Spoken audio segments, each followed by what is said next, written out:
Hello everybody, welcome to Snyder's Inc. and you little... I hate technology. Today we got a Mr. Ballen video. It's Sunday and you know what that means. You know that means Mr. Ballen's newest video, and this one is Top 3 Strange But True Death's Door Distressing Content. You all been warned about the distressing content. Ladies and gentlemen, I need y'all to hit the like button, hit subscribe button, comments, thing down below. Let's go. Sometimes the truth is stranger than fiction. And today we're going to look at 3 stories that demonstrate that. But before we get into those stories, if you're a fan of the strange, dark, and mysterious delivered in story format, then you've come to the right place, because that's all we do, and we upload once a week. So if that's of interest to you, the next time the like button lets you borrow their favorite book, be sure you spill several cups of water on the pages so it warps the book and it never closes flat again. Also, please subscribe to our channel. That's just wrong. That's just wrong. If you do that to any human being, you're a mean person. That's just wrong. Channel and turn on all notifications so you don't miss any of our weekly uploads. Okay, let's get into today's stories.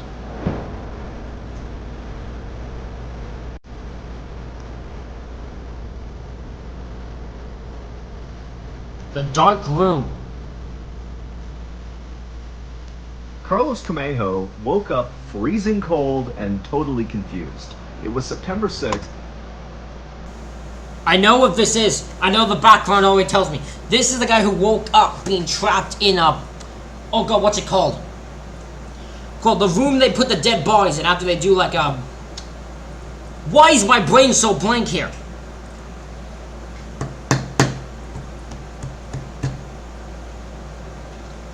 Why was it so blank? Not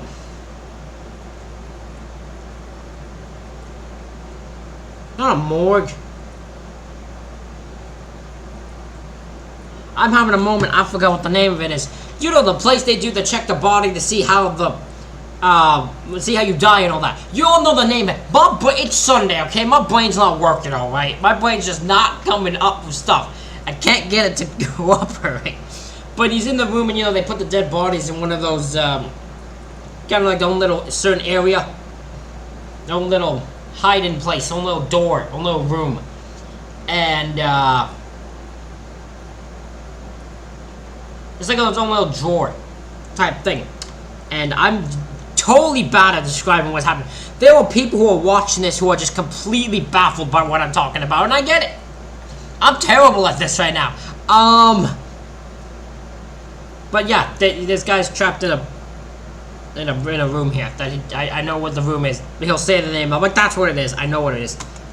2007, and all Carlos could remember was being on his motorcycle with the hot sun bearing down on him as he wound his way on his bike through the streets of La Victoria, which is a city in Venezuela. Carlos tried to open his eyes, but he couldn't, and then when he tried to move his body, he couldn't do that either. And so he began to panic because he's paralyzed, but he told himself to calm down. If he couldn't move, at least he could think. He could try to process, what's going on here. There has to be an explanation for it. And so Carlos, in total darkness and immobile, began going through over and over again this whole motorcycle trip, which was his last memory. And he remembered that his friend had called him up and asked him to go out on this ride. Carlos used to go out all the... Okay, so I don't know why he's paralyzed, because I don't know how that works. But I would assume what probably happened is his eyes closed. Like, the reason he's saying is he got into a car accident. Because on a motorcycle, it's just that dangerous. Get hit with a car accident. Just like that. And, because he was hit with a car accident, they assumed he was dead. I'm going to assume they pronounced him dead. But he wasn't actually dead. The time on his bike for fun with his friends and by himself, but now that he was 33 years old and married, he didn't have the time for it as much. But the weather had been so beautiful that when his friend had called and asked to go out, Carlos said, let's do it. And so Carlos began going over in his head the route that they had taken through La Victoria, and all he could remember was this long straightaway and then a right turn and then nothing. It was like after he made that turn, everything went blank. And as Carlos thought about how weird it was that one, he was paralyzed, and two, he had no memory of what happened after he made that right turn, he started to realize that he felt something against his back. It was like there was a block underneath his back, kind of right between his shoulder blades, propping his chest up, and he felt his arms kind of dangling down by the side. It was very uncomfortable. And as he laid in this totally awkward position, he began to hear somewhere out in the ether unfamiliar voices just kind of chatting. And immediately Carlos is like, okay, someone's here to help me. I don't know what's wrong with me, but somebody's here, I'm gonna be okay. And soon, whoever was talking near Carlos had moved closer to him, and actually Carlos began to realize that it was actually more than one person. It was at least two people talking. What's the name? Why am I... You all know what I'm gonna say, what they're gonna do. Autopsy! That's the word I'm thinking of. Autopsy! That's not the room he's in, but that's what they're about to do to him. They're about to do an autopsy to him. I couldn't figure out the name of the fucking thing.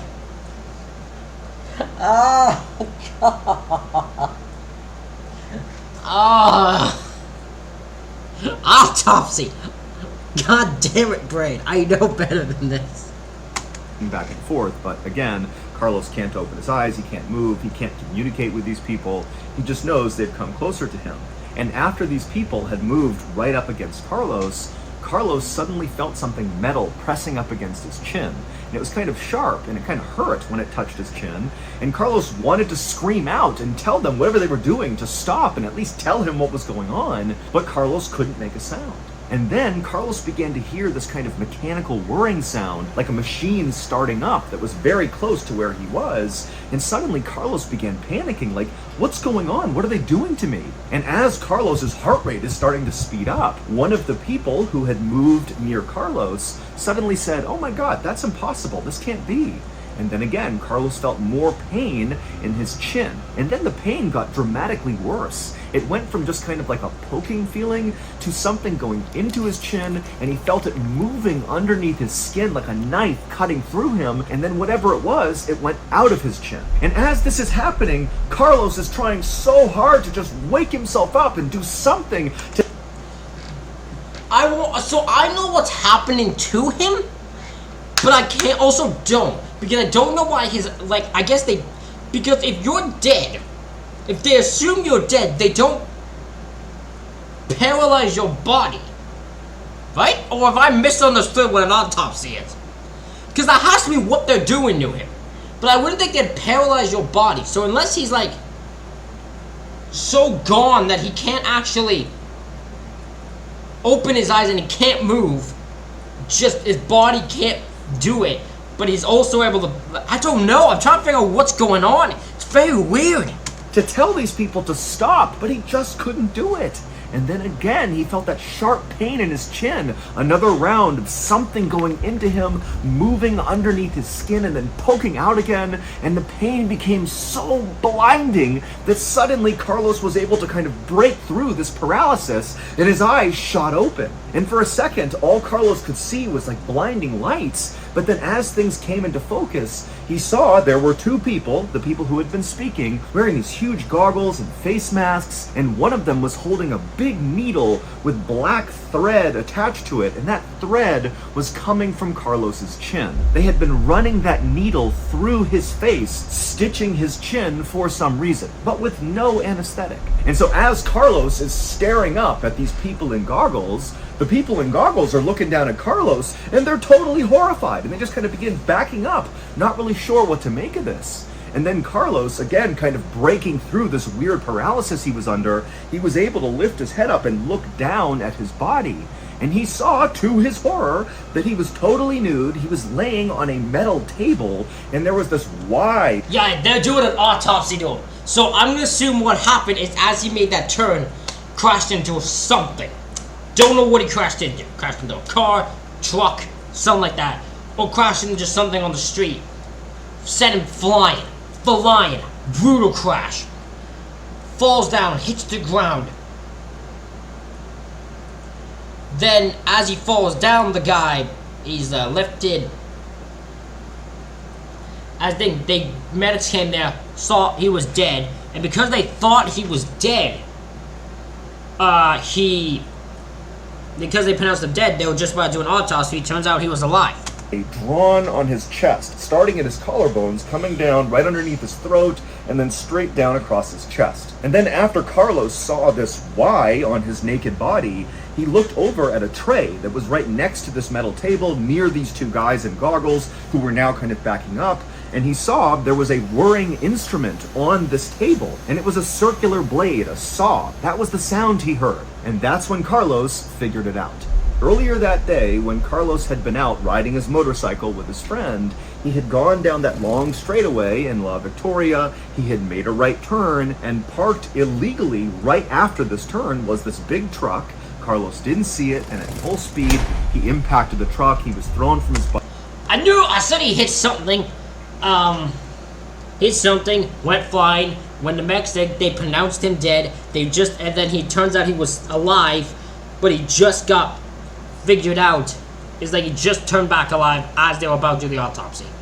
Bike smashed into the ground, horrific injuries, and when paramedics showed up, they pronounced him dead on the scene. And so he was moved from the scene of the accident to the morgue. And at the morgue, Carlos was stripped naked and put on this metal table, and they placed a block underneath his shoulders, kind of propping his chest up, and they drew a Y down the center of his chest for his autopsy. The two doctors that Carlos... Yeah, I knew exactly what... I knew once I figured it out, I kind of figured it out, but my brain couldn't figure out how to pronounce what was going on, so I couldn't say that autopsy just didn't enter my brain. Once I got it, I figured it out.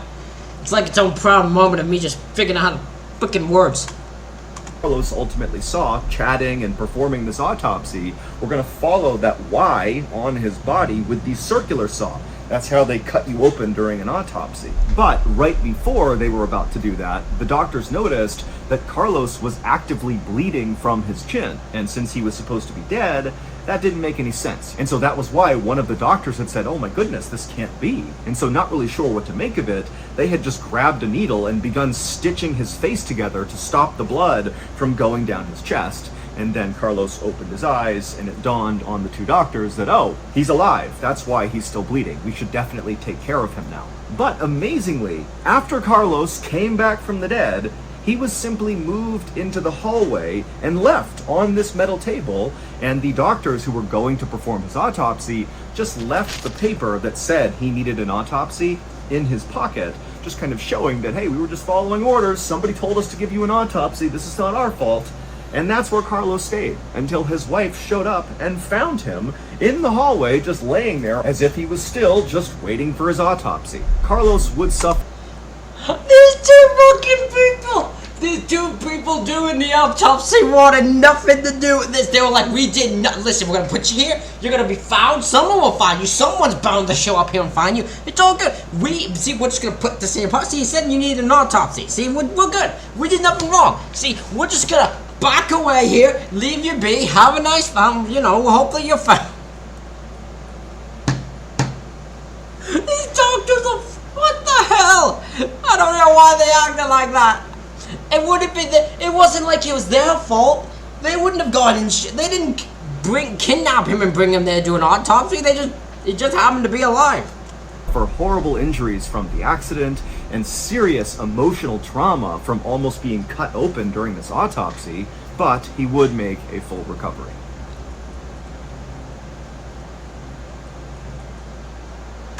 That is insane. Can you imagine feeling that? Can you imagine experiencing that? And you have no idea what... That is legitimately terrifying to imagine. That is a PTSD shit. He ain't ever going on that bike again. He don't even want to be near a hospital again. He don't like trust doctors. He don't like nothing now. He got some PTSD, I guarantee you.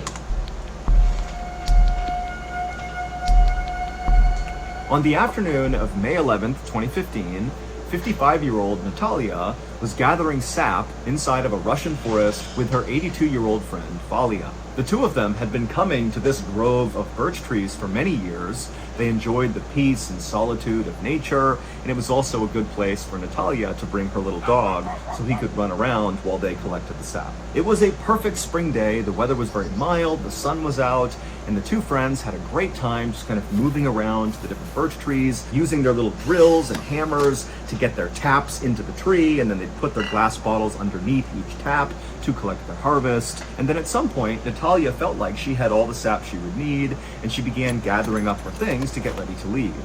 And as she did that, she looked over at Valia, and she had found this really big birch tree, and she had sat down underneath it and was working hard to set her tap. And so as Natalia registered that Valia was over here, kind of doing one more tree before they left, she began looking around for her dog. And she found her dog, and he wasn't too far away from Valia, and he was just kind of moseying around one of the trees, when suddenly Natalia noticed the dog came to a hard stop, and it turned and looked deeper into the forest, like it had clearly registered something that had put it on alert that was out of view. And so Natalia, her view was obscured from whatever the dog was looking at, and so she put down her equipment and kind of moved between the trees to see what her dog was looking at. And at some point, her view cleared, and she saw pretty far off in the forest was something huge, this dark thing kind of moving behind the trees. And suddenly, it jumped out from behind the trees and ran towards the dog. It was a huge Russian brown bear. And so Oh! The Russian brown bear! I've never heard of a Russian brown bear. I didn't know that was its own specific type of bear, but that looks a violent bear. That looks like a violent bear. I don't want to experience that. No, you not aware of bears that existed in this area? You'd think you'd be a bit more cautious of that. So totally horrified, Natalia's watching this bear charge her dog. She looks over, she sees Valia, who's pretty hard of hearing, is sitting with her back to this bear and the dog, still just working on this tree. And Natalia's just frozen for a moment, having no idea what to do. And then instinct suddenly took over, and Natalia just turned and began running away, leaving Valia and leaving the dog. But after only running several paces, she stopped and turned around and saw the bear is still trying to attack the dog, but the dog is standing its ground and barking at the bear, which is kind of causing it to back up and be a little unsure of itself, even though the... I love that, the dog barking at the bear's like, hey, hold on a minute here. No, you're supposed to be scared of me. What are you doing? No, hey, I'm gonna back up a minute. You better stop barking at me. You better... Stop it. Be scared. Run away. I want to chase you. Look, the bear was just like, this wasn't part of my plan. I didn't plan the dog barking and being actually standing up to me. I don't know what to do right now. This dog is so much smaller, and still Valia is not reacting at all. She has not heard the bear, the dog, nothing. Get the bear. And Natalia, okay, she's looking back. I know she's hard of hearing, but a bear is pretty loud. I would think someone who's not, like, who's even have hard of hearing, could at least hear parts of the bear and register something going on and try to figure out what it is, I would think. But maybe I'm just underestimating, maybe I'm overestimating how much hard of hearing it probably is. Knowing that she needs to do something. She can't just let her friend and her dog get killed. And so Natalia began walking slowly back in the direction of this bear, and she began screaming at Valia to get up and run with her. But the second Natalia began screaming, the bear went from looking at the dog to turning and looking at Natalia, and she's like screaming, we gotta go. The bear's just like, oh, you wanna run, do you? Oh, please run. It's over. It's like, oh, good, someone new to chase. Bears are like, fuck, we'll target you then. The dog has too much. The dog is too much cojones. We gotta work on the chick who's clearly terrified. Suddenly it was like the dog meant nothing. the bear had decided it was going to go after Natalia. And so Natalia, she's staring at this bear, realizing, oh my god, it's going to charge me. But before she could even turn to run, the bear had ran at full speed and jumped at her. Natalia turned and she tried to run, but the bear bit down on her thigh, and she felt it crush her leg and pull her to the ground and whip her up against a nearby birch tree. And she's screaming and trying to pull herself away, but the bear is ripping at her leg, trying to yank her back into the forest. And then Natalia, she sees her little drill that she uses to set the tap in the trees, and she reaches out and she grabs it, and she turns, and her leg is being actively eaten by this bear. And she turns on the drill and she's about to jam it into the bear's eye when the bear suddenly stands up to its full height and then just falls all its weight down onto Natalia's chest. And immediately Natalia dropped the drill and the bear clenched down on her throat. Now at this point, Valia, who again is hard of hearing, she didn't know what was going on, she turned around and... I'm gonna say, please tell me she was at least aware now that something had gone down. Because if this whole war, if Natalia had been murdered completely by this bear, just ruthlessly assaulted, and this woman is still just at this tree trying to get her sap by the whole time, and like she just notices at the end, I would have been so annoyed with her.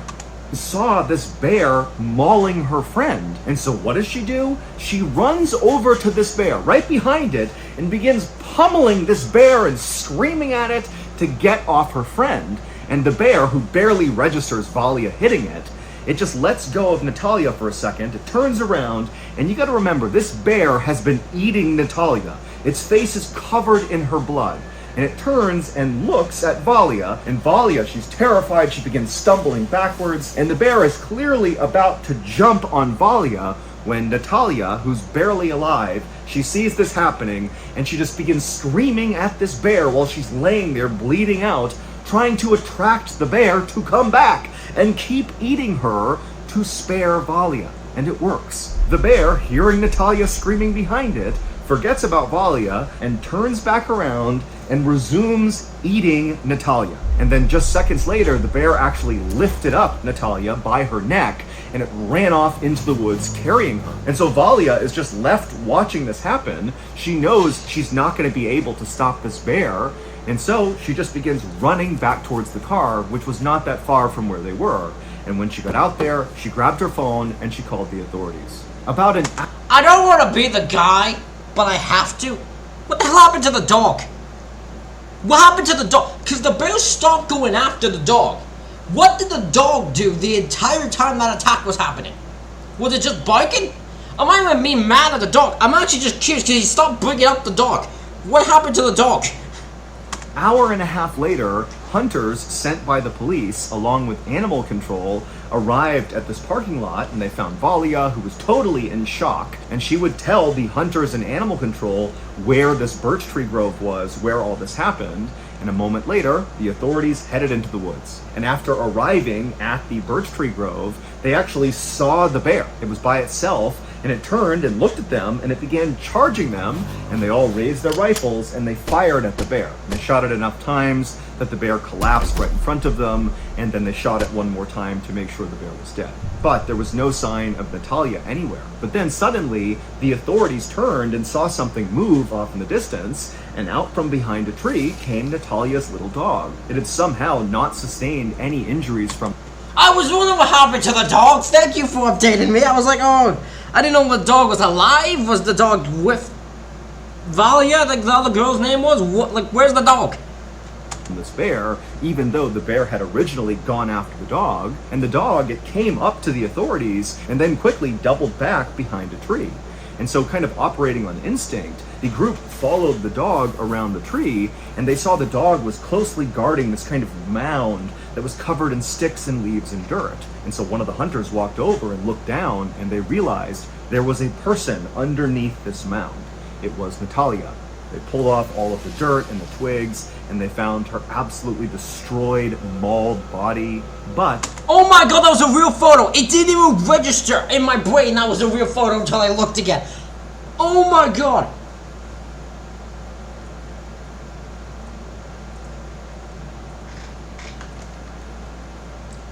I want to go back, but I can't. Like, my brain can't. I can't go back and see. but I didn't register that this was a real photo of her after when she was found. That was her real body found after she had been murdered, but not murdered, brutalized,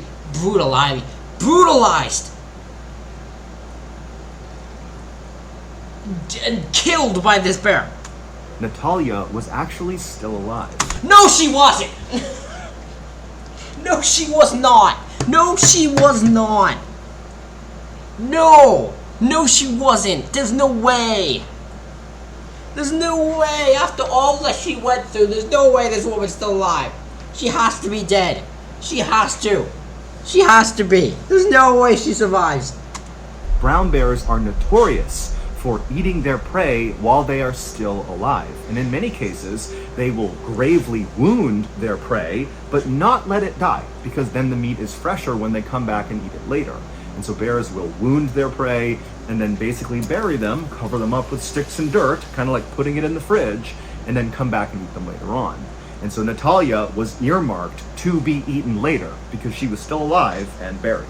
Natalia was rushed out of the forest to a nearby hospital, and she would stay there for several weeks because she had serious injuries from this bear. All over her body were these... She actually survived. That is the most... This is insanity.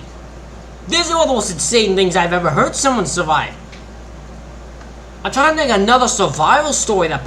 I think the only other one that baffled this when it comes to MrBallen stories is the one dude who, like, was in the army and he put his body over a missile or something like that was dropped, or a smoke bomb or something like that, and he got really burnt but somehow survived. I think that's the only survival story that's as insane. There's probably more than I'm not thinking of, and maybe you all can tell me more MrBallen stories that are like insane survival. But this one isn't. This one's insane. Huge bite marks, and a lot of the flesh from her leg had been pulled off. But amazingly, she would recover, although the trauma of nearly being eaten by a bear has never left her. Oh yeah, you don't recover from that. You ain't ever going in that forest again. You don't want to see sap again. Just, your own dog is PTSD from it. Like, she could never recover from that. Mentally. Thank you to BetterHelp for sponsoring today's video. Hell, everyone in this story's gonna need it. Two people so far might need BetterHelp after what they experienced. I grew up in a family where talking about our feelings was totally normal. And so as a result, I remember thinking that I would never be depressed because I'd be able to get ahead of whatever I was dealing with before it became a much bigger issue. But fast forward to 2017, when I had just left the military and I was trying to find my way in the civilian world, and suddenly I just felt mad all the time, even though I didn't know why. But instead of talking about my feelings to someone, like I had been raised to do, I just bottled that anger up, and eventually it turned into a full-blown depression. It turns out the reason I was able to talk about my feelings when I was a kid was because I wasn't really struggling, but as an adult, when I had real mental health issues, suddenly talking about what was going on with me felt impossible. Luckily, when I was struggling... Yeah, talking about, mental health stuff is tough for anyone to do. It's not as easy as people want it to be. People think you can just, people always just say, oh, why don't you just talk about it? It's not that easy. It's not easy to go jump and do. I experienced depression for many years, and it's just not easy to do. It's not easy to recover from. Not at all. It causes a lot of problems. For you, people around you. You'll push people away from it. It's bad. My family noticed, and they convinced me to go see a therapist, and truly it changed my life. So if you're struggling right now and you're just bottling up the way you're feeling, stop doing that and consider going to therapy. And a very easy entry point into therapy is BetterHelp. BetterHelp is a highly reviewed online therapy platform, which means you can get the help you need right from the comfort of your own home. Get matched with a BetterHelp therapist after filling out a brief survey. Then you can talk to your therapist however you feel comfortable, whether it's via text, chat, voice, or video. You can also switch therapists at any time at no additional cost. Go to our sponsor, betterhelp.com/MrBallen for 10% off your first month of therapy with BetterHelp and get matched with a therapist who will listen and help.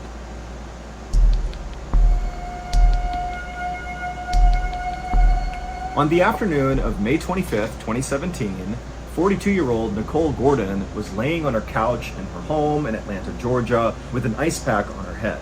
She had a blinding headache, one of the worst headaches she had ever had, and she was just unable to do anything else but lay on the couch. Nicole really had no idea why she had this terrible headache. The only thing she could think of was 3 weeks earlier, she had been in a minor car accident and one of her car windows had broken and some of the glass had cut her face, but she didn't think that would be enough to lead to this absolutely horrific headache that had not gone away for 3 weeks. But Nicole was a very tough woman, and even though she had thought about going to the hospital over these past 3 weeks to deal with whatever... Okay, if I had a headache for 3 weeks, I'll go into a hospital. I wouldn't even last week. If I had a headache, a consistent headache that lasted for even more than 2 days, I'm going to a hospital. Because a headache over 2 days isn't normal, especially if you take stuff and all that. No, that's not normal. So I wouldn't not waited 3 weeks. Whatever was causing this headache, she had told herself that, it's got to be something minor. I just need to kind of tough it out here. And what toughing it out looked like was laying on the couch all day long, only getting up to eat and go to the bathroom, not going to work, and just sitting in the darkness with this ice pack, just hoping for this headache to go away.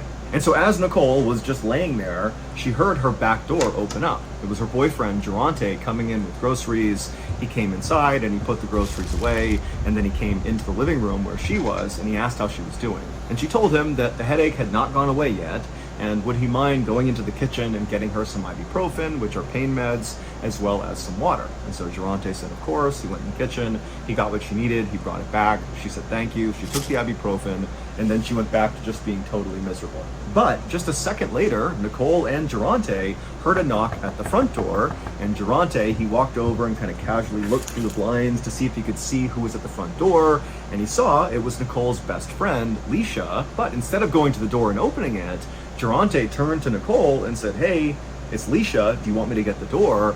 And Nicole, she just kind of grunted and said, no, please just ignore her. Even though Nicole and Leisha were very close, Nicole knew that Leisha was very high energy. She had been calling and texting basically nonstop. Oh boy, this is gonna make them more concerned. This is concerning.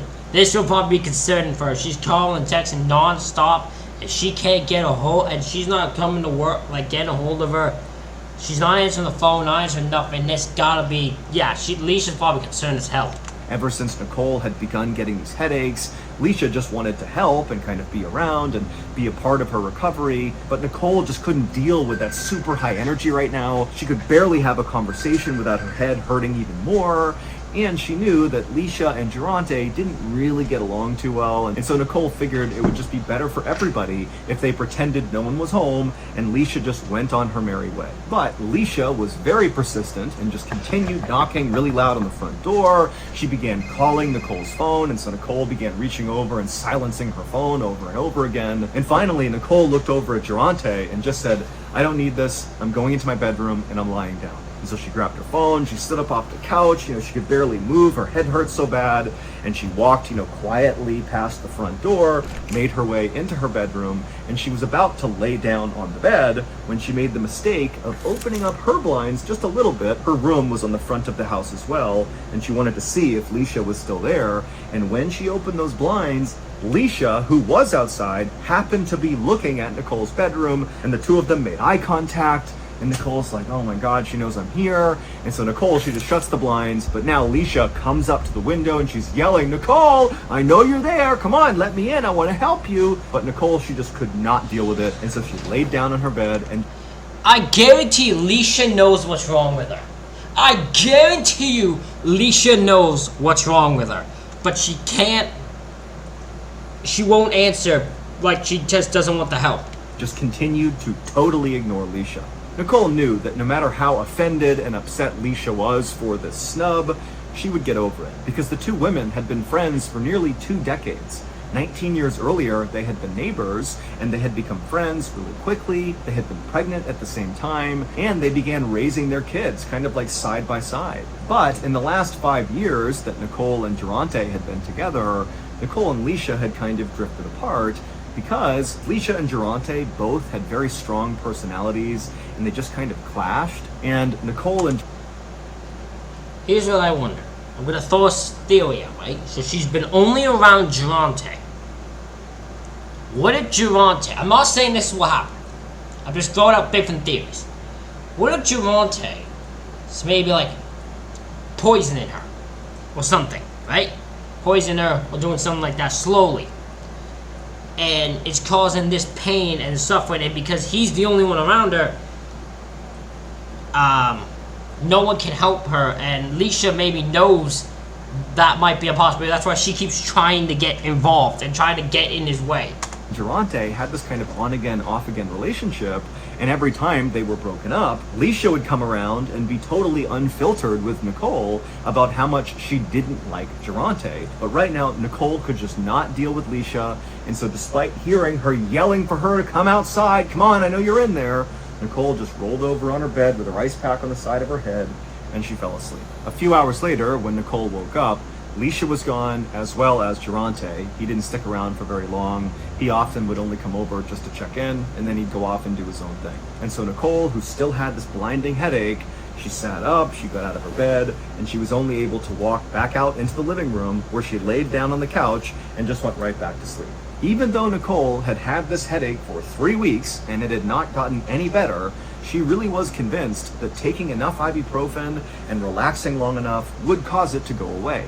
But over the next couple of days, this headache, which was already like a 10 out of 10 on the pain scale to Nicole, somehow became like a 20 out of 10, and it got so bad that she couldn't even open her eyes. It was like horrific. And as this headache got so bad, her relationship with Durante started to sour.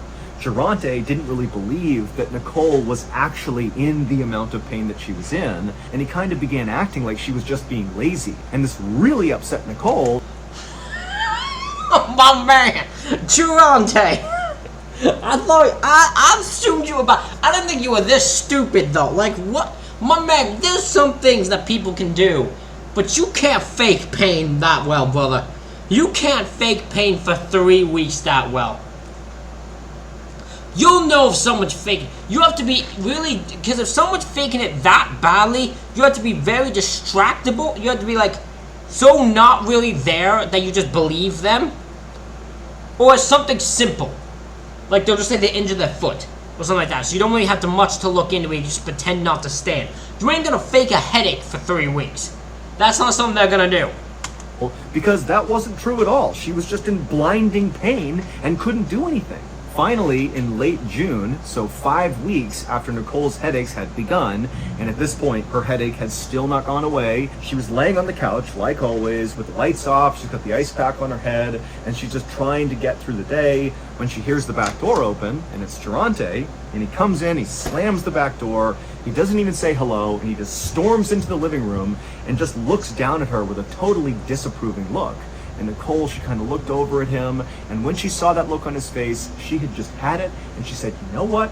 We're done. And immediately Durante got so mad, and he's like, how dare you? I've been taking care of you for the past 5 weeks, bringing you groceries, this and that. And Nicole, she had no energy to fight with him, and so she just let him rant and rave until finally he was done, and he walked out, and she was like, thank goodness. A few days later, on June 25th, Leisha was back at Nicole's house, knocking on the door. Nicole had actually texted her to let her know that she had officially ended things with Durante, and so feel free to come over. You know, there's not going to be any drama with him being here. And so Leisha had come back over. She was very excited to see Nicole and kind of get over the snafu of her being ignored. And when she knocked, Nicole did go up to the door and she opened it up. And Leisha, as soon as she saw Nicole, this is like the first time she's seeing her since Nicole's headaches had really begun, she knew something was definitely wrong with Nicole. Her entire apartment is totally dark, all the windows are covered up, and Nicole is squinting out at Leisha, kind of beckoning her to come inside. And Leisha's like, oh my gosh, like how bad is this headache? And Nicole could barely make a sentence, and she just said, oh, it's so bad, it's so bad. And so Leisha came inside, and Nicole led her through the dark apartment to the kitchen and back.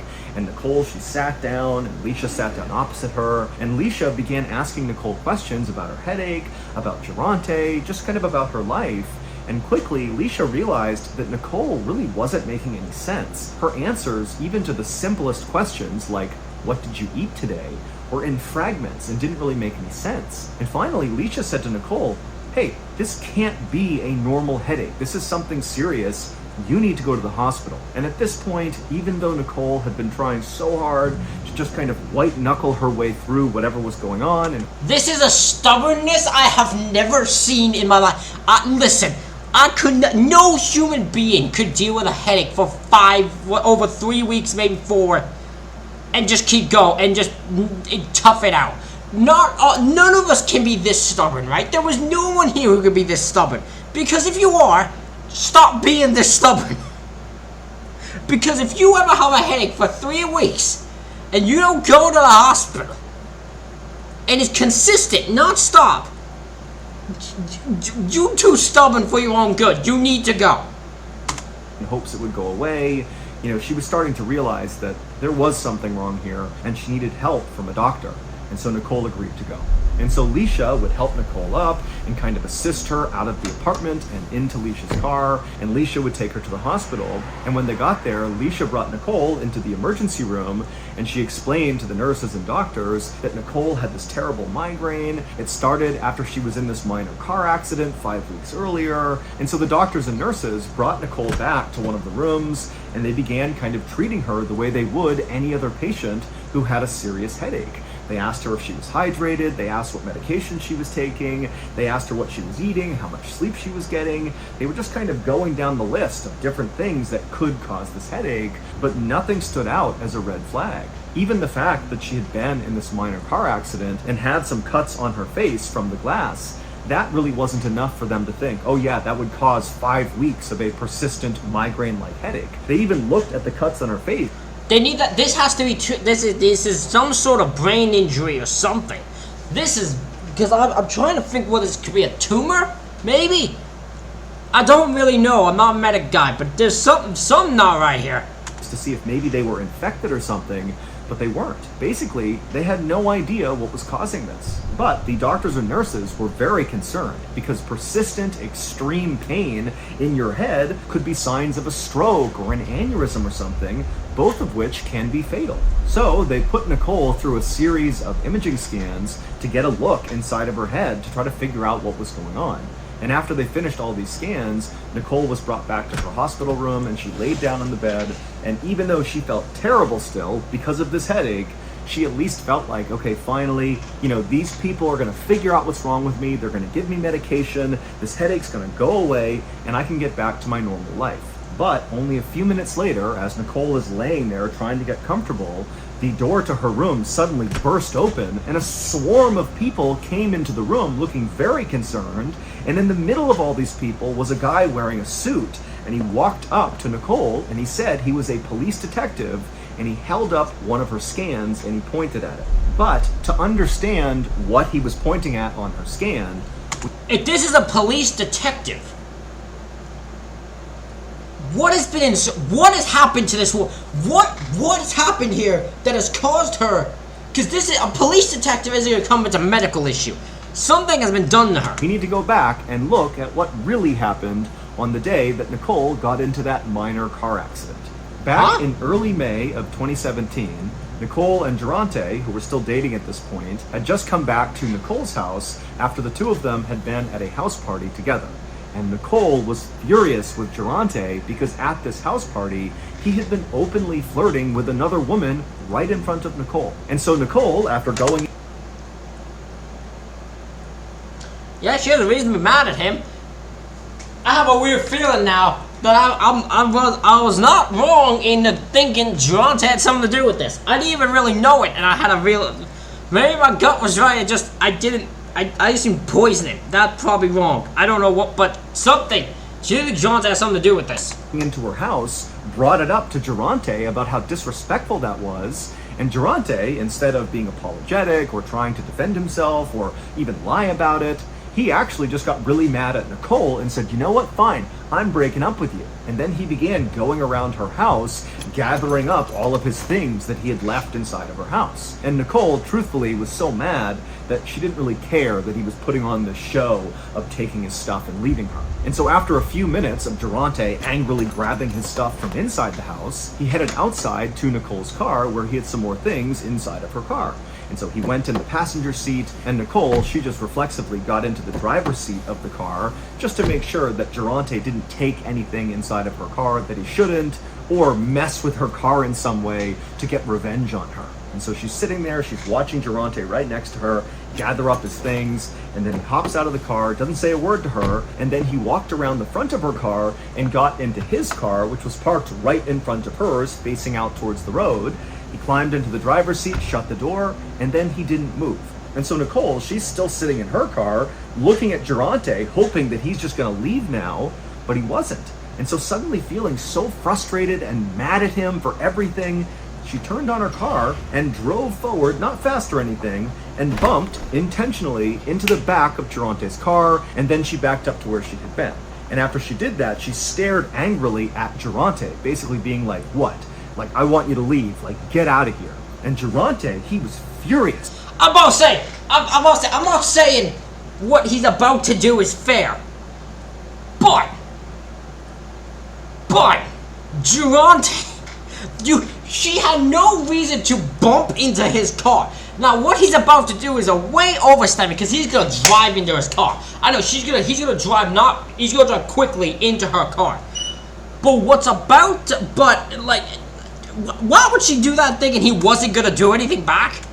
And so he threw his car in reverse, and he really hit the gas and rammed into the front of Nicole's car. And in fact, he hit her car so hard that her car lurched backwards and smashed into her fence. Now, Nicole's memory only showed her this exchange. She remembered fighting with Durante, him getting stuff, and then her bumping into him, and then him really hard smashing into her. And so when she thought about the minor accident she had gotten into, this was it.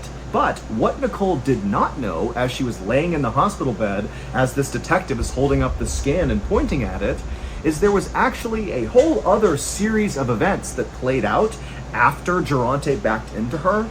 After Durante backed into Nicole and she smashed into her fence, Durante got out of his car, walked up to Nicole's car, drew a gun, and shot Nicole in the head. That's what happened. This was not a glass cut. This mark on her forehead was where the bullet went into her skull. Holy shit! This took a turn! Yeah, you would have a blinding headache for 5 weeks when you've been shot in the head.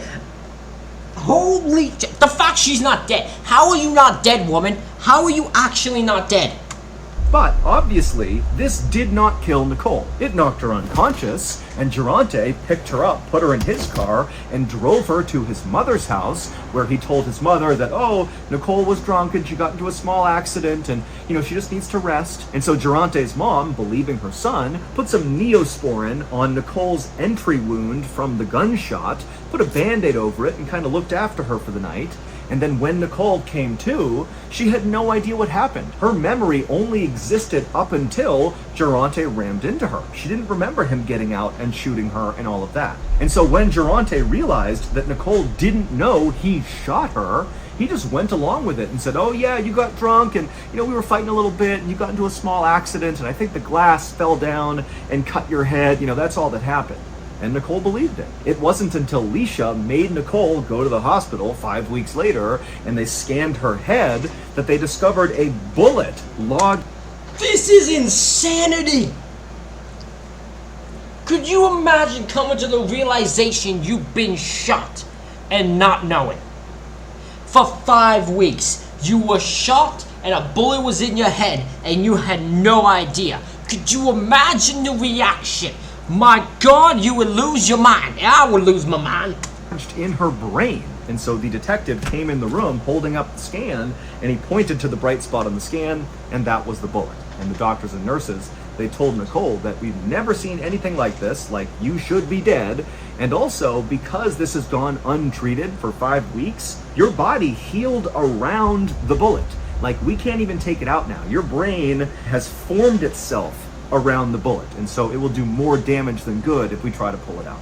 And so Nicole would go on to live her life with this bullet in her head, but she never really fully recovered. As for Durante, the police would very quickly go after him, but he would flee police and evade them for 2 years. And then finally, when they caught up to him, he was hiding in an attic, and there was this whole long standoff, but then finally he would surrender himself, and then he would get charged with a host of crimes, many of which he was convicted of, and so ultimately he was sentenced to 25 years in prison.